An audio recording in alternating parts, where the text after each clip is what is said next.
Well, good evening. My name is Rich Stein, and I will be talking this evening about New Zealand's South Island, a remote jewel. Uh, just to give you some background, March of 19, my wife Maria and I took a trip down to the South Island for two reasons. We wanted to visit some friends we knew down there. And second, we had heard New Zealand is a beautiful country with a progressive culture and diverse geography. So we wanted to see what it had to offer. New Zealand, the name New Zealand comes from the Dutch, which translates literally to sea land. And it was first sighted and explored by a Dutch explorer named Abel Tasman. New Zealand is called Aotearoa, which means a long white cloud. That first line, Kia ora, is basically hello, how are you? We wish you good health. And it comes from the Maori language. The Maoris were the first settlers fairly recently, 1250 to 1300, when they first made their way from other Polynesian islands and settled in New Zealand. So where is New Zealand? Well, South Pacific is part of the South Pacific next to Australia. You can see it shaded in dark green here are the North and South Islands, the two main land masses of New Zealand. New Zealand also has a territorial rights to a number of other scattered islands throughout, as well as a wedge of Antarctica and the Antarctic Ocean. Now, New Zealand is situated on the juncture of two tectonic plates. You may have heard of the Ring of Fire, and if you know about plate tectonics, you'll know how plates are constantly in motion.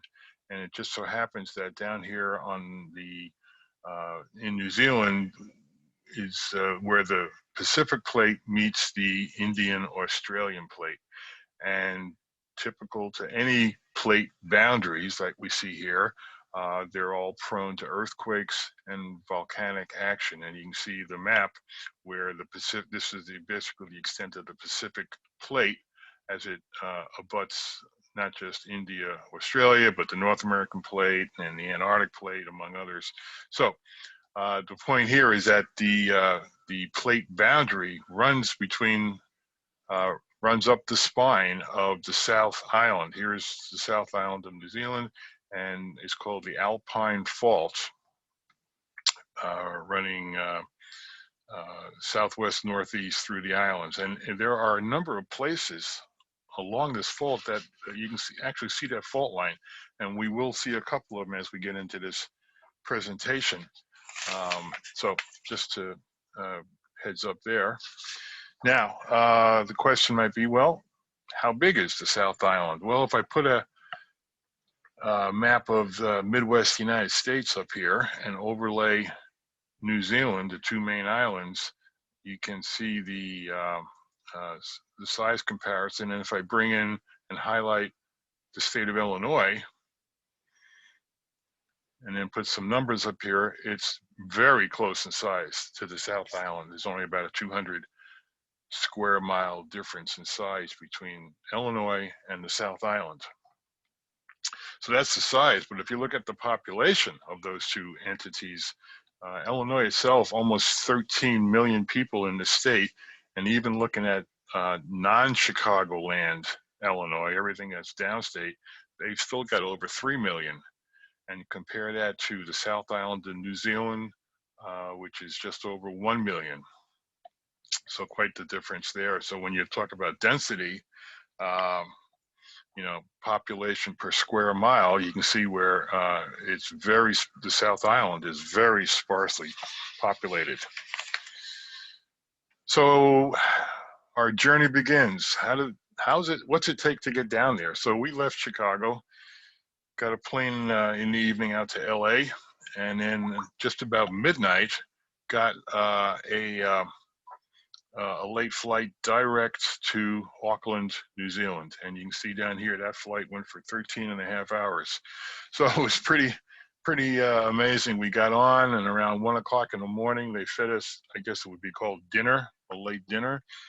They turned the lights out, and the next morning around 8 o'clock or so, they turned it back on, gave us some breakfast, and landed, and we sent on our way. And our way was to get a connecting flight from Auckland over to Christchurch, New Zealand, Christchurch on the South Island. And here we are making that connecting flight. So this is what we're seeing out the plane window here is the northern edge, the northern tip of the South Island. And as we're flying in, coming lower, flying into Christchurch, you can see some of the terrain, just some hilly terrain, but out in the distance, you can see these snow-capped mountains out here. This is known as the Southern Alps. The Southern Alps, and that's basically the fault line. That's follows the fault line. As you know, plate tectonics can create mountains, so that's the Southern Alps. Getting in, we landed at Christchurch. This is Air New Zealand. Air New Zealand, we flew that a number of times, and you can see the fuselage of this plane decorated with this like it's the fern. And here's the silver fern. This is the very common plant throughout the island. And it's dark green. What we're seeing here, this silvery color, is actually the underside of the leaf. Interesting phenomena with that silvery reflective surface. In the moonlight, this thing really lights up the land. And the Maori, when they were out at night, walking around trails or whatever, they would use the moonlight to light up and help find their way. But it's a very common plant, and the Maori have adapted it to all kinds of artwork. Here's some hotel artwork. We see it on the roof, etched into the glass on the roof of this bus shelter. Here's a manhole cover. This is the jersey for the New Zealand All Blacks, the rugby team. And if you look at the tail of the plane, that's a rendition of the curled up fern. This is ready to blossom here, and so the curl up, you see that on the tail. Okay, so here's our map of the South Island, and we flew into Christchurch. Christchurch, I got to tell you, if you want to talk about Christchurch, let me back up for a second. I'm just going to quickly show you. We talk about crisscrossing. So here's our route through the island, and on the legend and the map, you can see the various modes of transportation that we use to get around. So we're going to talk about each of those in detail. But coming into Christchurch, the thing about Christchurch is the earthquakes. Recently, and this is 9-10 years ago, they suffered 2 tremendous earthquakes about 6 months apart. Now, on February 22nd, 2011, about 12:50 in the afternoon, right around lunchtime, they hit that 6.3 magnitude earthquake. And here's a shot from the surrounding hillsides shortly after the earthquake hit. And what you're seeing there is the dust rising from the buildings as they collapsed. And it was fairly detrimental. There was 185 fatalities during that as a result of that earthquake. Thousands were injured. This is a TV studio, communication center, 4-story building. There was about 20 fatalities within that building. A lot of the structures around the downtown area are still not repaired, and so we see here 10 years after the fact that this used to be a College of Art and Design is still boarded up, and awaiting some decision on whether it can be saved and repaired. This was a great loss. Here is the cathedral, the Anglican Christchurch Cathedral in the heart of the downtown plaza. This is a before photo, and here it is again afterwards, and you can see the extensive damage to the bell tower and elsewhere inside. So when we were there, here's my photo of that. And again, that bell tower has been further reduced because they were afraid of the remnants collapsing, so they took it down to this current height. Buildings around the downtown area boarded up or braced, like this one here. There's also some innovative ways to prevent buildings from collapsing. Here we see a bunch of trailers that have been stacked up, containers that have been stacked up to prevent this building from any possible collapse. This is a new structure, new building downtown, and so it's called the Quake City, which is a result of after the fact, showing the earthquakes, both of those earthquakes in Christchurch, and as well as a learning center for explaining what earthquakes can do. So these two clocks on the back came from the railway station, showing the time of each earthquake. So for instance, this one here, 12:51 in the afternoon, when that second quake had hit. And there is an exhibit, like I said, and this struck my eye, some rail tracks somewhere on the island, showing how the earthquakes, the incredible force that can bend steel like this.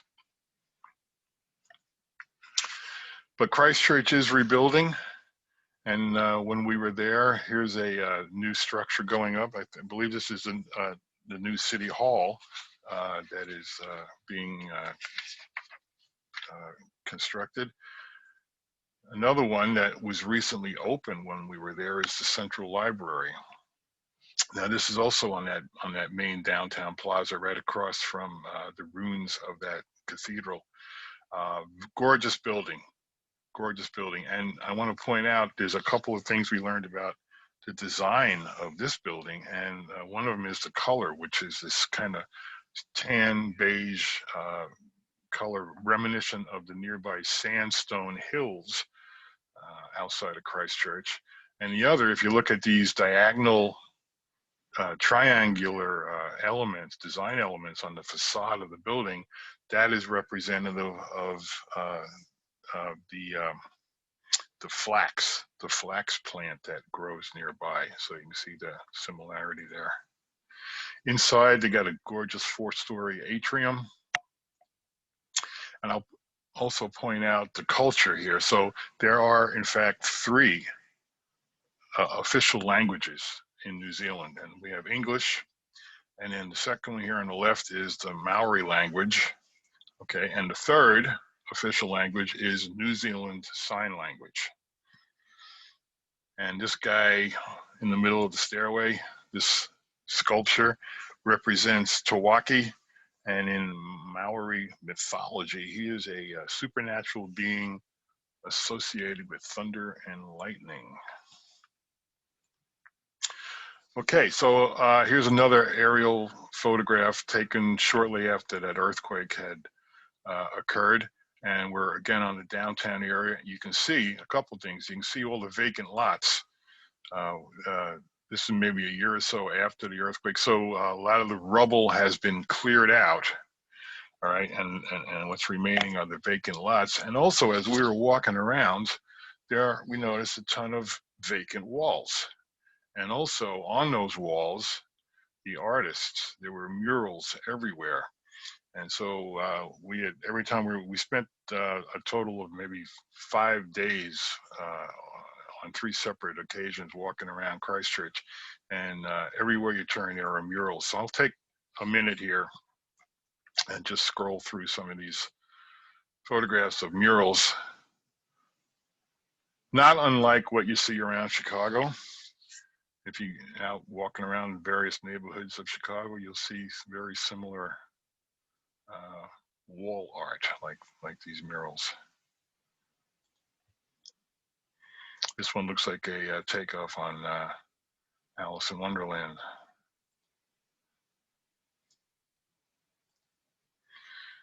And this is a gorgeous one. You can see this one from blocks away, since there's no buildings in between. And I'll point out again, we see that fern. Here's a rendition of the silver fern incorporated into the mural. This is on the side of the Botanic Gardens in Christchurch. And the skeleton structure is they believe this to be what they call the moa, known as the elephant bird. Clearly the size of this thing was huge. And nestled in the neck is a modern day kiwi. Some biologists think that maybe the kiwi was descended from this ancestral moa. Here it is standing about 12 foot tall. So there's still some discussion about whether it's the kiwi that's descendant or this other bird, the tinamou. So we're going to let the biologists sort that one out. One more thing in Christchurch, as we're walking around, I mentioned earlier at the earthquake, there were 185 fatalities. Well, there was an artist who made an art installation of 185 empty chairs. And again, this is on a vacant lot in downtown, and he managed to acquire every one of these chairs is unique. You notice even wheelchairs, and there was kid chairs and school desks and everything that's in there. 185 white painted chairs, which is now, I understand, to be a permanent installation down there. That is right across from this structure, this triangular shape here. This is known as the Cardboard Cathedral. This was built to replace, as a temporary replacement for that main cathedral downtown. And the striking thing about this is it is built out of cardboard. This is all cardboard. Obviously, except for the glass, obviously the stained glass is glass, but the whole structural thing is made out of cardboard. Okay, so we're going to crisscross, start our road trip portion of the trip, and we left Christchurch, drove down to Lake Tecapo. Now, our reason for going to Lake Tecapo, Maria had a great interest in seeing the dark sky. You can't see a dark, excuse me, I can't see a dark sky in Chicago. There's just too much ambient light from the city. And there are places around the world that make it a point to not have ambient light. And you do that so you can get really good study of the night sky, the planets, the stars. So we wanted to see that. Maria wanted to see what the night sky really looks like. So we went down there and scheduled our trip so that we were there on a new moon, meaning that there's no moon in the sky. And so we rented a car, and the first thing I noticed about this car was the steering wheel's on the wrong side. What the heck's going on here? When, of course, you realize that's how it works down there in New Zealand. So we're driving around, you see some differences in road signs, give way, clearly equivalent to a yield. Here's a speed bump in the street. And of course, everything is in kilometers, distances and speed limits. And there's also, as we made our way out to the rural parts of the island, one lane bridges. So not just one lane for traffic, but you can have a rail line going down the middle of some of those bridges. And you got to pay attention here to these control signs as to who's got the right of way and who needs to yield. So we would give way should there be somebody oncoming. And of course, you got a car, you need gas. Well, we found a gas station here, and I said, look at this, man, $2.15 for the gas. That's great. until I realized that that's the price per liter. And so if you know metric equivalents, you know that a gallon of gas is really about 3.7 liters. So when you do the math, gallon of gas is actually about $8 and change. So maybe not all that good of a deal. Okay, so we come upon Lake Tecapo, and it's a huge lake. It's a huge lake in the foothills of the Southern Alps that we see in the background. So this is all glacial fed, glacial runoff that we're seeing here. It's a natural lake, although there is a dam that had been built, and we'll see that in a little bit. But let me get on to the rest of the surrounding lakeside here. Here's a small church. This was the Church of the Good Shepherd, built around the 1930s out of stone. And well, I'm going to pass on that for now. And here's some of those low-lying clouds you can see that from which New Zealand got its name. Now, New Zealand is sheep country. A lot of sheep raising going on. And if you are raising sheep, you want to make sure you got a good sheepdog. And so this little statue, this monument, is in tribute to the sheepdog. This is actually a collie breed, one of the various sheepdog. And so that's in place. Now, over at the dark sky, there are different categories of international dark sky. Sanctuaries being the darkest of the dark skies. Where we were was the reserve, and so it's called the Aoruki Mckenzie Dark Sky Reserve. And this is just a shot I grabbed off the internet showing that Church of the Good Shepherd at night with a gorgeous view of the Milky Way overhead. And so what you do is arrange a tour. They will pick you up in the town, put you on a shuttle bus, and take you up to this University of Canterbury Mount John Observatory. And this is, they have about half dozen of these little observatories. There is a telescope in here. This roof will retract and you can get a telescope. We did get to look through some of those telescopes. And that's our little group there. And I want to point out, when you're going into the southern hemisphere where we are, one of the main constellations that you can see is the Southern Cross. And I've got that highlighted here. It's really just 4 stars, right, that can aid in your direction and route finding if you're down on the south hemisphere. And I'll explain that in a minute here. So Southern Cross, it's a way to find south. So Southern Cross, 4 stars, okay?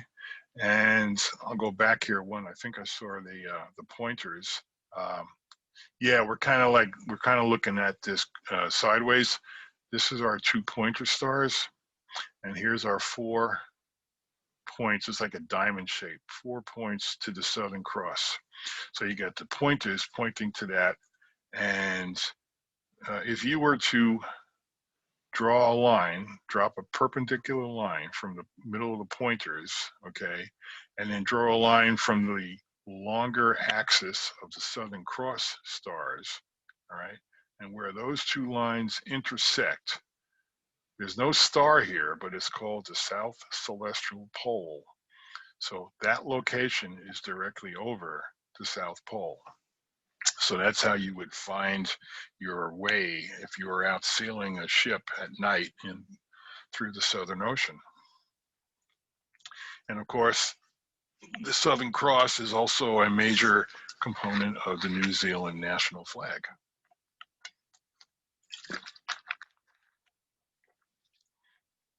So back on Lake Tecapo, and we the next day here, we're out and about on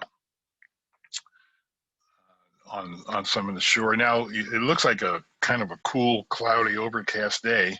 Well, it's getting on fall. You know, if you remember, I said we're down there in middle of March.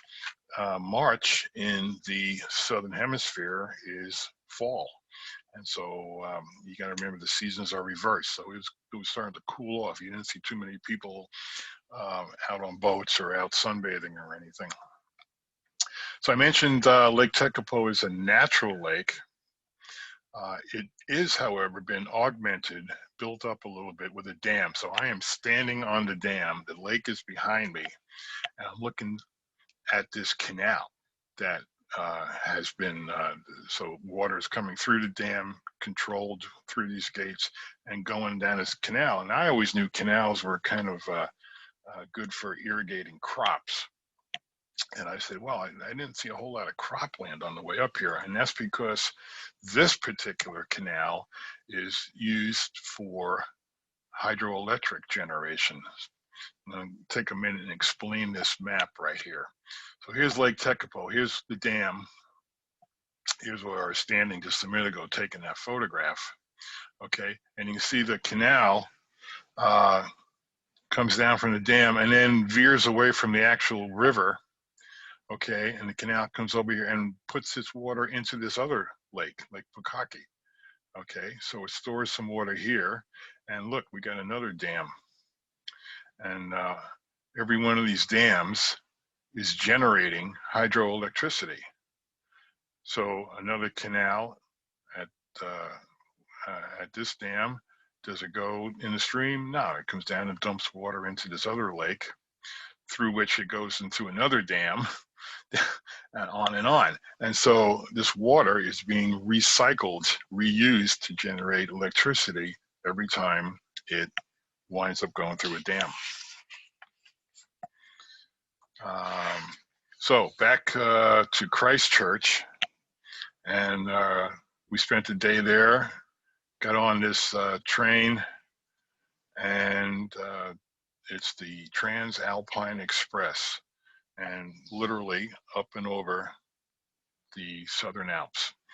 And very modern train, and it's taken us from Christchurch up and over to the west side of the South Island. And we're going to go through Arthur's Pass here, but let's take a look at some of the countryside first. So here we do in fact have farming more so. We got grazing, we got cattle, we're growing some alfalfa or hay or something for the cattle. And we got some gorgeous canyon lands, low-lying clouds that we're traveling through.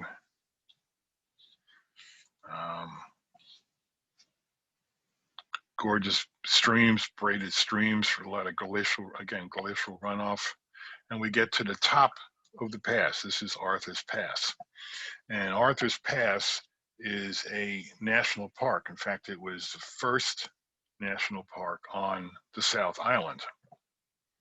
And so the train stops and there were people getting on and off, and you could choose if you wanted to bring your camping gear and hiking gear and get off and, you know, have your hiking adventure through the park, and then come back, you know, a week later, get back on the train and go home. Very, very convenient. Here also at the top of the pass, on one of the side tracks, this coal train. Now there is coal, there is coal mining going on, but a lot of this is for export to other Asian countries. And as we saw, New Zealand is you know, pretty much self-reliant on hydro and also a lot of solar for their energy needs. Working our way down the west side of the pass, and we get to Greymouth, and then immediately got on a city bus just a few miles down to the village of Hokitika. And it was, I don't know, 20 miles down the road there. Hokitika is jade country. Jade is the, you know, that green semi-precious stone. And so a lot of the mining, a lot of the early white settlers to this South Island, to this portion of the South Island, found jade and were spending a lot of time mining that. this was interesting. This is like Hokatika's, I don't know, their landmark in this driftwood that has been arranged to spell out the name of the town, Hokitika. Here we are downtown, and very cool bike racks, and people are pretty laid back. We found this old Carnegie building. If you guys are familiar with, I forget his first name, Carnegie was a rich guy. He was, and for lack of a better word, and he was his claim to fame was to build libraries, to donate buildings and make libraries. So all these small towns around the U.S. And then we did not know that his reach extended all the way to New Zealand. This is no longer a library. This is currently the Historic Museum for Hokitika. Unbeknownst to us, this was the weekend in Hokitika for the Wild Foods Festival. And it's an annual event, and they come down here to sample everything, every strange animal, vegetable, or mineral that you can imagine. And so, yeah, they were partying while they were doing it. Here's one of the statues. This is one of the jade shops, and you can see here's some rough jade stones before they're cut and polished to, you know, pendants and earrings and whatnot. A look at the Hokitika River as it flows into the Tasman Sea, which is behind us, and some of the vegetation, some of the trees through here. And our last night there, we went down to the beach again and had this gorgeous sunset that lit up the driftwood name. Okay, so Hokitika, we grabbed the plane down to Queenstown. And again, there's our plane, and this is Lake Wakatipu. Lake Wakatipu, this gorgeous, we'll see it in a minute on the map, kind of a Z-shaped, but Queenstown is nestled on the edge of the lake. Queenstown is also the outdoor adventure capital of New Zealand. And so you can do skydiving, you can do some of this canyon swing, right? You can do canyon cruising, you can do, of course, your bungee jumping, all within the nearby area. We chose to do none of that. We just decided that we were gonna sit by the lake and contemplate this gorgeous view. Very ecologically minded country, and so I'm just showing this caught my eye, the various languages that most of the tourists from other Asian countries, so it's all written out there. Okay, so Queenstown, we eventually, our goal here was to get out to Milford Sound, and so we took a tour coach on this circuitous route, and it's got to be a circuitous route because that's the only road. Again, we're down here at the rugged end of the Southern Alps, and you can see how the mountainous terrain is displayed here, but you got to do this down and around to get to Milford Sound. There's our tour bus. Some of the lakes on the way. So we're getting up to some elevation as we cross the Alps again.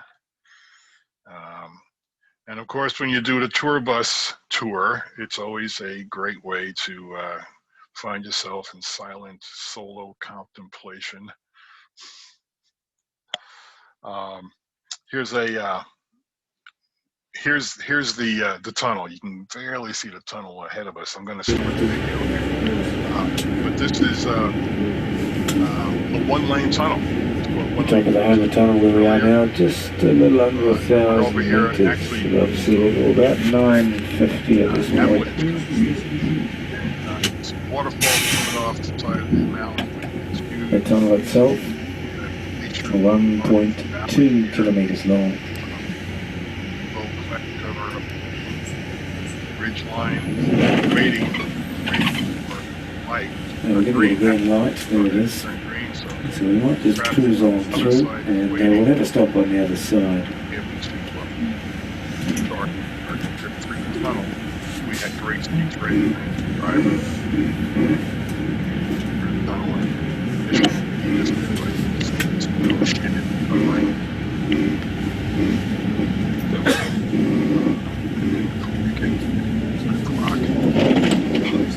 So yeah.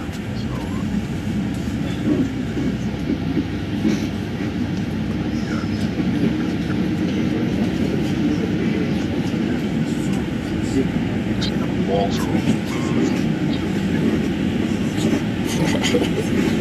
That's quite the angle. Look at this. I'm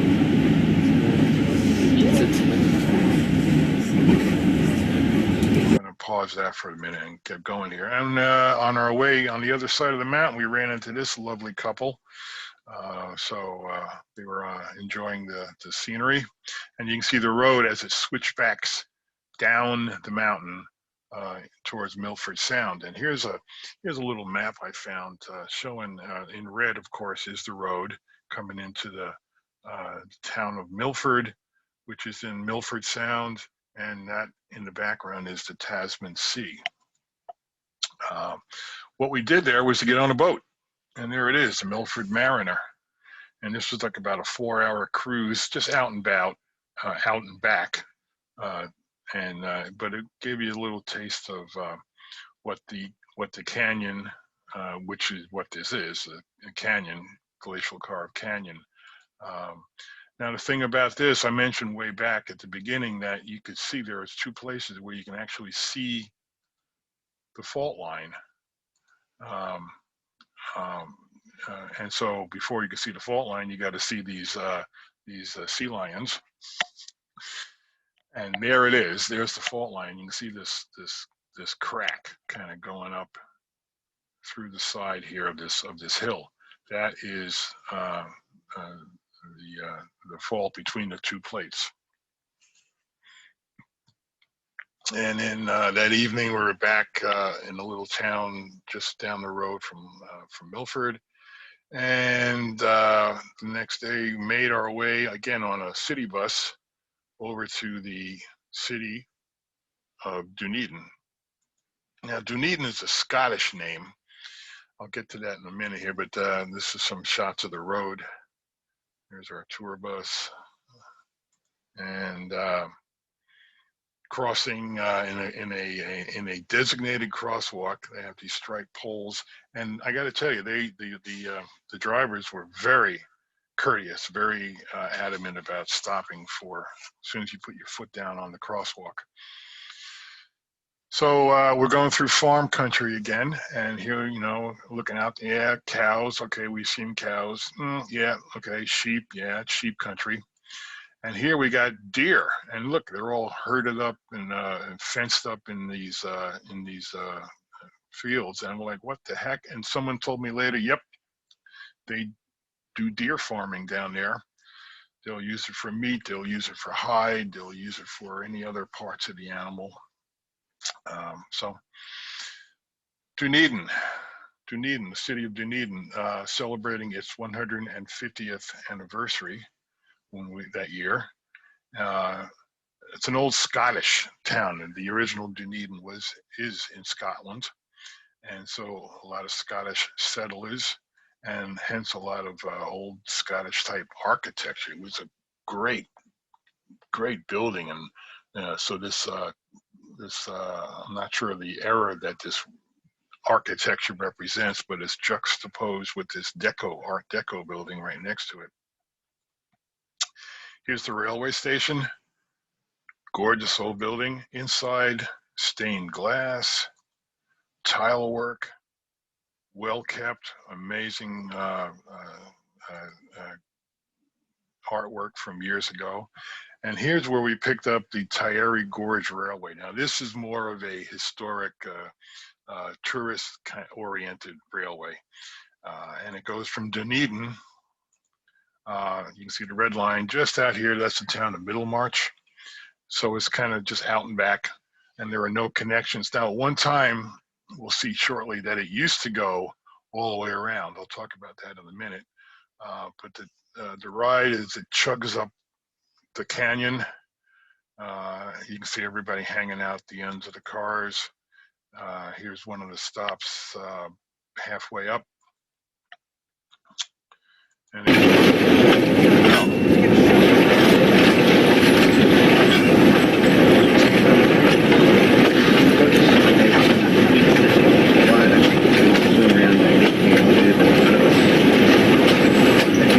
well, I won't belabor that point. But our destination was Pukerangi, the end of the track. So here we are. And once we get there, the only thing to do is get on a van and head back to Queenstown. But here's the point of this portion of our trip. You've probably heard of the term rail to trail, and that's where old abandoned rail lines and rail line rights of way have been converted to bike trails or hiking trails. Okay, and the point being that there's such an easy grade. Rail lines. There's never, you can't get really steep on a grade. So to have a bike trail or a hiking trail, it's really easy, very family oriented, easy kind of grade to negotiate. And so we were here at Middlemarch, end of the road, end of the run for the trail, and you can see this broken red line here all the way out to Clyde. So we had a series of vans that took us back through what is a very heavily used biking portion of the country. All the cafes, all of the hotels, all of the maintenance, they all cater to bike and bike trips. And so even this is one of our vans. You can see there, this guy is all out in his biking attire. They were just doing a shuttle from where they finished riding to this hotel.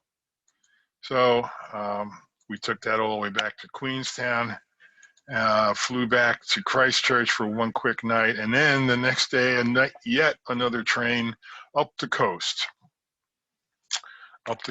And we had like an early morning. This is actually sunrise over the Pacific. How often can you say that you've seen the sun rise over the Pacific? Think about that for a minute. But we saw a whole different part of the country. There's salt mines going on there, a lot of salt mines. Here's some settling ponds for refining the salts. That notch here is where the train came through, and we're in the northern part of the South Island. Marlborough Sound is the or Marlborough County is the name of the region, and it's very good soil for growing wines. A whole lot of variety of grapes, hence a whole lot of variety of wine through there. So we get the end of the train, and we're finally gonna jump on a ferry to get us over to Wellington, which is on the North Island. So we're gonna take the ferry across Marlborough Sound. And they have this this chart that it struck me. You know, I spent a lot of time in areas of the country where they always have fire danger. You know, fire danger today is moderate or heavy, or and so here's the equivalent for your sea condition. So we were lucky to have light waves that day. The Inter-Islander. Here's the ferry, huge ship, double-decker car deck for, and so it's really an open sea crossing. Okay, until you get into the Wellington Harbor, and here we are coming into the very bottom of the North Island. Now, this was we had planned our New Zealand trip such that we would spend 4 days here in Wellington and then fly over to Sydney, Australia, visit some more friends, and then come back to New Zealand and visit our New Zealand friends up in Auckland. But here's what happened when we got off the ferry and we get in the cab, and we did not know that this was the day of the Mosque Massacre in Christchurch, March 15th of 2019, where that massive shooting was, and 50 some odd people had been killed. So the immediate reaction within town was in support of Muslims and those folks that were murdered. And so everywhere you went, there were posters like this. There was a much stronger sentiment expressed right here on the street. So even the gay pride celebration for that weekend was canceled as a result. But Wellington itself, again, another old city, but gorgeous architecture, great funky town. Well, we loved Wellington. The architecture, it's like a Wicker Park kind of town. I mean, it's just like artsy and posters and everything all over the place. Again, more murals throughout. Artwork. This installation was meant to represent the structure, the old building that used to be there, that used to look just like that. For whatever reason, that was torn down, and now we have its replacement artwork. So again, murals, walking around, stained glass, and the juxtaposition of old architecture styles against modern. Here's the Natural History Museum.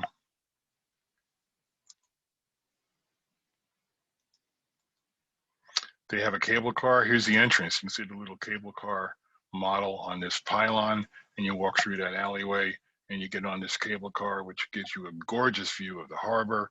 There's a cricket field, and the top of this cable car is actually at the top of the Botanic Gardens, and then you can walk down through the gardens. Here's the state capitol building, and of course the flag here at half staff. And all too soon, we had to head back to the Wellington airport and catch our flight. Like I said, in this case, it was to Sydney. So we were done.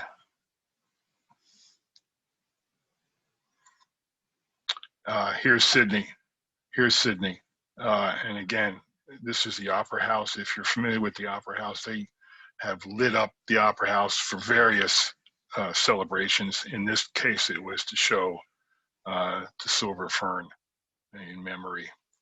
And here's this was an editorial cartoon someone had drawn the Silver Fern with 51 casualties. And I'll leave it with this photograph of the Prime Minister. So there we are. Thank you for your attention, and I'm going to stop the screen right now. So there we go.